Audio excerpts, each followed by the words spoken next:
Step 1. Remove loose glass fragments by scraping over it with a razor blade.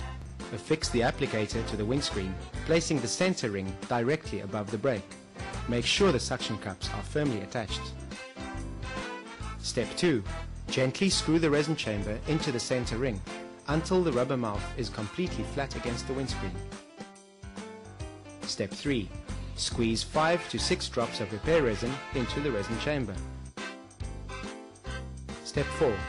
Screw the pressure driver into the chamber to drive the repair resin into the brake.